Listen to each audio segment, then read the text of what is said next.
The history of art. For my painting I shall work on a natural gesso finish, using a reduced tempera colour as a priming coat for each section, gradually working up the finish, mixing both white of egg and the yolk. Once completed, I shall apply a series of shellac varnish coats to obtain greater saturation of colour and permanence of image. It was not unusual by panel painters up to the Middle Period to work gold into their designs. Gold was introduced increasingly after this period, and by 1450 the style was very much less flamboyant, an evolution of traditional Greco-Italian wall painting based in Kiev, Old Russia. I intend to maintain that style, using my paints to emulate gold. Priming and sizing. Using a 1-inch brush, I shall paint this aqueous mixture onto the panel to act as a priming coat. A second and third coat can be painted on when the previous dry and rubbed down with fine sandpaper. Further coats can be added, plus the inclusion of a level tablespoon of whiting in the primer. The take-up of all size and gesso, it is better when it's slightly warm. Whenever you add whiting to the gesso, water or glue, allow the chalk to settle gently on the bottom of the pan, letting the air bubbles disperse before stirring and mixing in. The priming coats must be allowed to dry out overnight. If at any time during the making of size or gesso the mixture starts to bubble, has bubbles or a scum, this should be gently scraped from the surface of the gesso. Don't paint when those bubbles are around. Some workers sieve the gesso to remove any residue, foreign bodies and bubbles. Fortunately, my gesso is free from any of these and is quite fit to use. Sandpapering each coat of gesso is also advised. This too I have shied away from. It is sometimes possible to spoil the surface if the lower coats are still too damp. Once the 7 coats of gesso are laid, the result can be allowed to dry thoroughly over a 2-day period before laying on the traced lines. Keep your stock pot free from a build-up of glue at the sides, and whilst keeping it in the outer pan, remove it from the heat, adding a little water to make up for evaporation. On many old original panels, the back of the panel was treated in exactly the same way, primed and coated with gesso.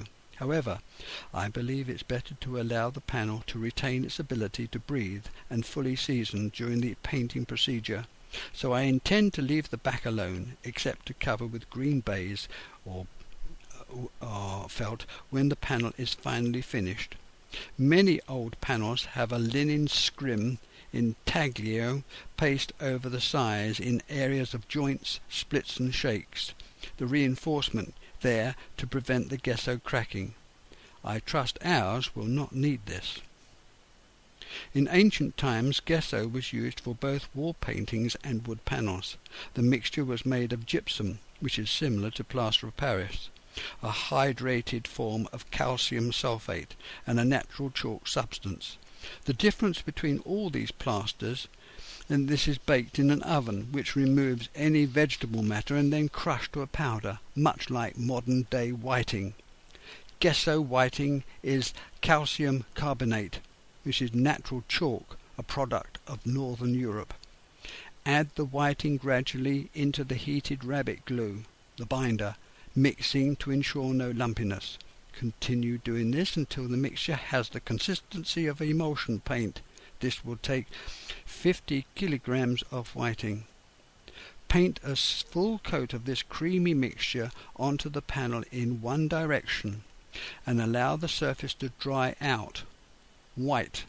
The undersurface can retain a minute amount of moisture.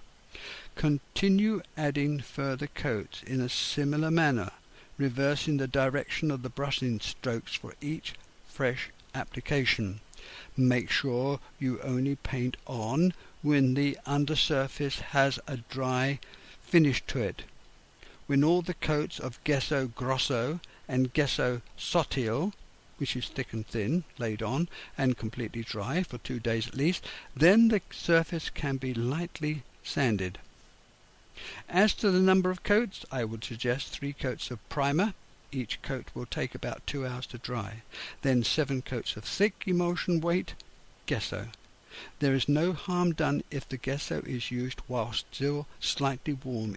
In fact, it may be easier to apply. However, it is best to apply full coats at a reasonable speed without going back on yourself to try and smooth it out. Don't try and paint it out. Keep the panel flat. Do not attempt to float the coats on by tipping the board. The object is to build up a minimum 1 mm thick layer. If you require some shapes to be impressed, do this whilst the plaster is still damp. Make sure the layer laid on at least twice as thick. The thicker the gesso, the more pronounced the intaglio work. All coats applied just when the surface of the previous becomes dry and white. This will mean the underside of the plaster may still be damp. Try to complete the gesso work in 1 day. The following day, check carefully the surface. If there appears minute pinholes which look like the face of a smooth coral, consider painting 2 or further coats of thin gesso on to cover these up. Remember that applying egg tempera to the surface will cover up some surface deficiencies. When finished, allow a further 2 days to totally dry out before lightly sanding the surface with the finest of papers, using a wood block to give a controlled level surface. Only attempt this if totally necessary.